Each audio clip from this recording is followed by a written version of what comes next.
Well, one has to stress that these are unconfirmed reports, but it seems that in the latest development, investigators are making progress. It does indeed seem as if investigators have found that several perpetrators attempted to murder Sergei and Yulia Skripal. Sergei Skripal, a former Russian spy, and his daughter who was visiting him from Moscow, Yulia. That was back in early March. Now, as I said, these are unconfirmed reports. They are being given by the Press Association.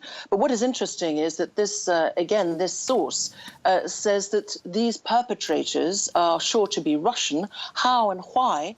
Well, apparently investigators, after trawling through 5,000 hours of CCTV, have cross-checked this with people entering the United Kingdom and leaving shortly before and shortly after this attempted murder of the Skripals.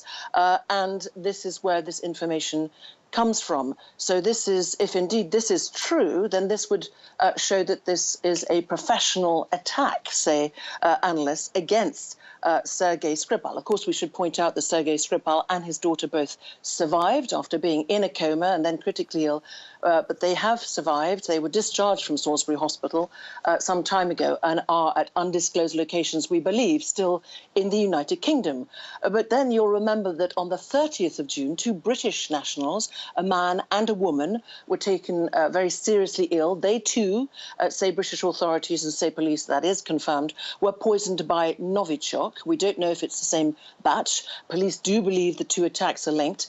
The woman did not survive, so she is the first person to die on British soil from this nerve agent attack, this first nerve agent attack since the end of the Second World War. And the man is fighting for his life, basically, in Salisbury Hospital, but possibly expected to survive.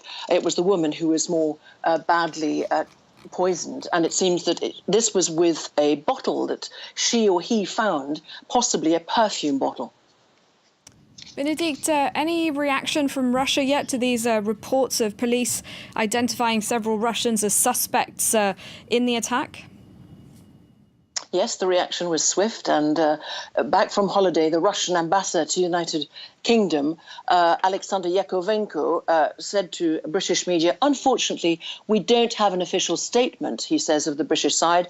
He wants to hear from Scotland Yard or from the Foreign Office. He says there are lots of versions that they're hearing from the media, both here in the UK and internationally and in newspapers, but he says they are not supported from the Foreign Office. As yet, the Met Police and Scotland Yard are refusing to discuss this, refusing to confirm this Press Association report. So we will have to wait and see if this is indeed confirmed.